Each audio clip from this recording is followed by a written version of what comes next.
Oke, kita masuk ke materi selanjutnya ya. Masih tentang perumusan dan penetapan Pancasila sebagai dasar negara. Cuma kita masuk ke subpoin yang B. Subpoin yang B ada komitmen para pendiri negara dalam perumusan dan penetapan Pancasila sebagai dasar negara. Di sini kita akan bahas tentang komitmen para pendiri negara dalam perumusan dasar negara, kemudian komitmen pada masa kini juga nantinya. Oke, langsung saja ya. Di dalam subpoin ini hanya sedikit saja materinya. Yang pertama, kita pelajari dulu apa sih itu komitmen. Komitmen memiliki arti lebih dari sekedar janji, karena komitmen ini biasanya dikenal dengan nama janji gitu kan. Dikenal bahwa komitmen itu adalah sebuah janji gitu. Enggak, komitmen bukan cuma sekedar janji, tapi komitmen lebih dari itu. Komitmen merupakan usaha untuk mewujudkan janji dengan didasari oleh sikap tanggung jawab. Nah, itu ya. Kalau yang memiliki pengertian bahwa komitmen ini adalah sekedar janji, enggak. Itu salah besar. Yang benar adalah komitmen adalah usaha untuk mewujudkan janjinya, gitu ya. Itulah komitmen. Yang kedua, dalam Kamus Besar Bahasa Indonesia, komitmen dikenal sebagai perjanjian. Nah, ini yang perlu kita garis bawahi. Perjanjian dan janji itu merupakan suatu yang berbeda ya, sangat berbeda. Perjanjian atau keterkaitan, atau bisa disebut juga kontrak untuk melakukan sesuatu. Seseorang yang memiliki komitmen pada bangsa adalah orang yang mendahulukan kepentingan bangsa dan negara di atas kepentingannya sendiri. Nah, ini udah kita mau mulai masuk ya, komitmen para pendiri dasar negara, para pembentuk dasar negara itu adalah ketika mereka rapat atau berdiskusi, tujuan mereka adalah untuk kepentingan bagi bangsa dan negara, bukan kepentingan kelompok ataupun individunya pribadi. Oke, lanjut ya.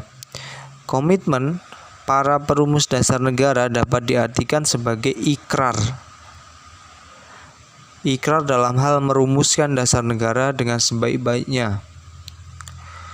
Hal ini sebenarnya ditujukan untuk mendukung supaya Indonesia ini benar-benar layak untuk merdeka, karena memiliki dasar negara yang jelas dan bagus gitu ya. Oke, kita masuk ke slide selanjutnya. Pada masa dulu, nilai-nilai komitmen para pendiri negara atau pendiri dasar negara itu adalah ada 9 nilai. Yaitu yang pertama, semangat persatuan, kesatuan, dan nasionalisme. Jadi di sini adalah persatuan, kesatuan, nasionalisme. Nasionalisme ini sama dengan tadi komitmen terhadap bangsa dan negara. Jadi negara itu adalah menjadi yang paling utama. Kemudian 2, rasa memiliki terhadap bangsa Indonesia. Ketiga, pantang menyerah. 4, aktif dalam mencapai cita-cita bangsa.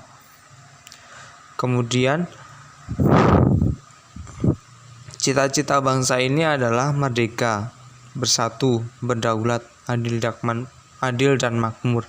Jadi dari zaman dahulu sebelum benar-benar merdeka, cita-cita bangsa Indonesia adalah tidak sekedar merdeka, tapi juga bersatu, berdaulat, adil dan makmur. Sehingga kita sebagai penerus masa ini juga harus, karena udah merdeka ya, berarti kita harus terus menjaga persatuan, kedaulatan, keadilan dan kemakmuran. Seumpama kita nanti jadi orang penting ataupun pemimpin berikutnya ya. Oke, nomor 5, menempatkan kepentingan negara di atas kepentingan pribadi dan golongan. Nah, ini udah jelas kalimat ini ya. Nomor 6, mengutamakan persatuan dan kesatuan bangsa di atas kepentingan pribadi dan golongan.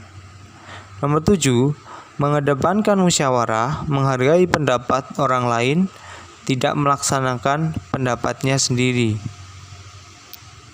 Gitu ya. Tidak memaksakan pendapatnya sendiri maksudnya ini ya. Karena kalau memaksakan pendapatnya sendiri, pertanyaannya nanti pendapat pribadi itu untuk apa sebenarnya? Untuk diri sendiri pribadi atau untuk bangsa? Kalau diri sendiri pribadi itu udah tidak sesuai dengan sebelum-sebelumnya. Gitu ya. Oke, kita lanjut. Komitmen kebangsaan pada masa ini. Pada masa ini itu komitmen seperti apa sih? Apakah harus memerangi kolonialisme dan sebagainya? Enggak. Nah, komitmen kebangsaan pada masa ini adalah memajukan kehidupan masyarakat. Itu yang pertama. Kemudian pelajar belajar dengan tekun. Jadi kita semisal jadi pelajar, kita harus belajar dengan tekun. Itu demi menunjang komitmen kita terhadap bangsa dan negara ini. Kemudian politisi berjuang untuk rakyat. Politisi itu berjuangnya untuk rakyat ya, bukan untuk perutnya sendiri, bukan untuk keluarganya, bukan untuk kelompoknya atau partainya gitu ya.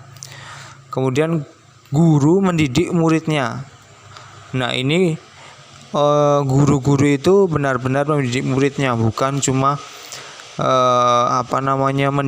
memberi tugas, memberi catatan dan lain sebagainya. Enggak. Sebelum memberi tugas atau memberi catatan seharusnya udah dijelaskan terlebih dahulu dan sebagainya. Nah, komitmen kebangsaan pada masa ini sebenarnya difokuskan yaitu kepada kita atau kaum muda, generasi muda. Kenapa demikian? Karena kita menjadi tonggak penerusnya. Ini terbukti bahwa tokoh-tokoh pada masa dahulu itu sangat mengharap atau berharap banyak pada kita atau generasi muda. Salah satunya dapat dilihat dalam kalimat dari Bapak pemimpin kita, yaitu yang menyampaikan proklamasi, yaitu Bapak I.R. Soekarno. Beri aku 1000 orang tua, niscaya akan kucabut Semeru dari akarnya. Beri aku 10 pemuda, niscaya akan kuguncangkan dunia. Nah, ini harapan terbesar Bapak Soekarno terhadap generasi muda terlihat sangat kuat dalam hal ini. Untuk mencabut Semeru yang notabene hanya sebagian dari dunia, dia memerlukan 1000 orang tua. Sedangkan untuk mengguncangkan dunia bisa dilakukan dengan mudah apabila dia mempunyai 10 pemuda. Nah, itulah harapan dari Bapak Presiden pertama kita terhadap generasi muda. Jadi, marilah kita sebagai generasi muda mulai belajar dengan tekun sebagai seorang pelajar. Nantinya kalau kita udah mulai bekerjalah untuk bangsa dan negara. Semisal kita menjadi politisi, kemudian tidak mementingkan kepentingannya sendiri, tapi mementingkan kepentingan secara umum, gitu ya. Oke, hari ini cukup sampai di sini materinya. Nanti bisa dilanjut melalui diskusi lagi. Saya tutup video ini. Selamat pagi.